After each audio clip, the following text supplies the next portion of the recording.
जयपुर में ये 14 भूमियाँ हैं और 14 भाई है और 14 के 14 पर्चा देते हैं। जिसे अस्पताल में बेसमेंट में भूमिया जी है, जो भी मान सिंह अस्पताल के अंदर डॉक्टर इनके दर्शन करके ऑपरेशन करने को जाता है तो ऑपरेशन सक्सेस होता है। और मोती किले में मोती सिंह जी भूमिया और गुणी घाट पे नाहर सिंह बाबा, ये पहले गढ़ में विराजमान थे, नाहरगढ़ किले में। अब यहाँ कैसे आए? तो जयपुर में एक पौंडरिक जी पंडित हुए थे, बहुत माने हुए। तो क्या हुआ कि जयपुर दरबार गढ़ के अंदर निर्माण कार्य करे गढ़ का, तो वहाँ वो रात को तो टूट जाए और दिन में बना के आए, रात को टूट जाए, ऐसा क्रम बना रहता था। तो दरबार बोलते थे पंडित जी ये बात हो गई। तो पंडित जी कहते भाई तेरे में दम खम है तो मेरे साथ चलने की चलो, नहीं साहब को डर जाओ तो मत चलो। कहते नहीं डरूंगा। तो वो जयगढ़ चले गए,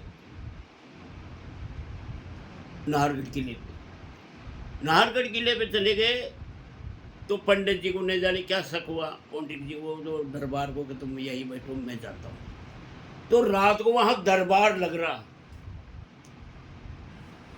और चमाचम हो रहा और गेट पे ऊपर पहराई थी और पौंडरिक जी जाके पहराई थी को बोलता है कि मैं पौंडरिक पंडित आया हूँ और नारसिंह महाराज से मिलना चाहता हूँ।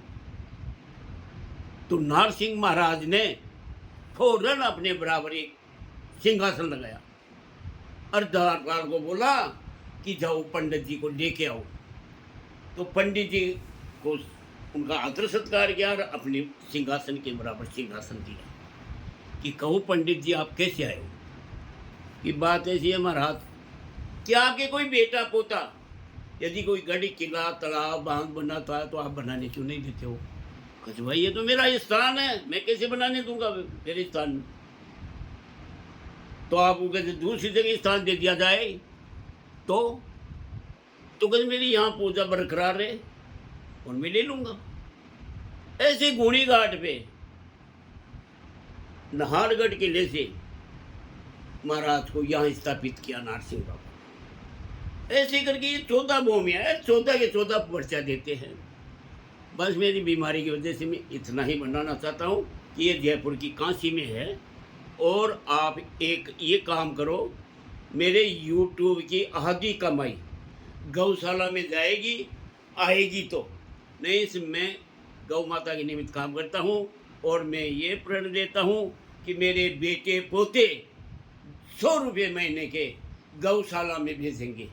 यदि वो गौशाला में नहीं भेजेंगे तो उसका हिस्सा गौशाला में चला जाएगा। तीसरी बात यह है कि जो लड़का जितना पढ़ा लिखा होता है उतना ही अंक मिलता है।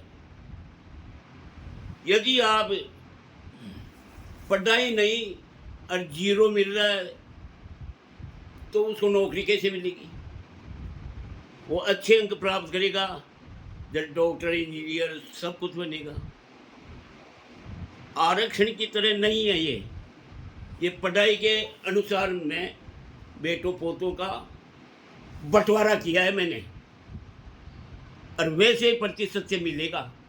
इसका कोई ऑब्जेक्शन किया और लड़ाई झगड़ा गया तो उसका हक नहीं मिलेगा, वो गौशाला में चला जाएगा।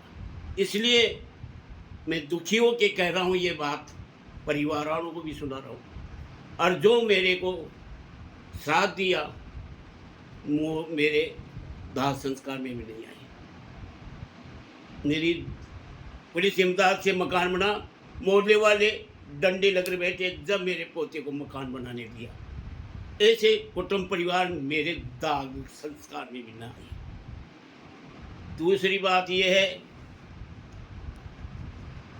कि सभी मनुष्य जन को यह कहता हूँ कि प्रत्येक व्यक्ति अपने कमाई की एक दिन की आमद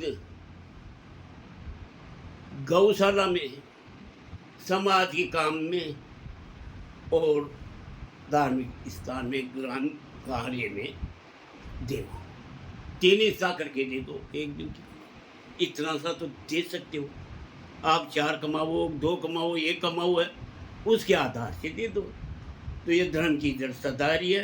और देश नहीं, वर्ड सोने की चिड़िया हो जाएगी। और वर्ड में जो लड़ाई झगड़े चल रहे हैं अब ये मिटने में है। पाकिस्तान के बच्चे दुश्मन कर 300 रुपये किलो आटा। अरे राम राम, उनका क्या हाल है पब्लिक का? उन बच्चों को पढ़ाई तो दूर रही है, उनको आतंकवादी बना रहे हैं। अरे वर्ड कैसे होगा तुम्हारा? तुम्हारे इनमें तो सया सुन्नी की लड़ाई चल रही है, आपस में मर के रहे कट रहे। ये सनातन है, मरने कटने के लिए नहीं है, साफ सुथरा रहने के लिए है। इसलिए सब साफ सुथरा रहो, ईमानदारी से रहो, पूरे संसार को सुखी बनाओ, दुख सुख में काम आओ। मैं अभी तो इतना ही कहना सकता हूँ।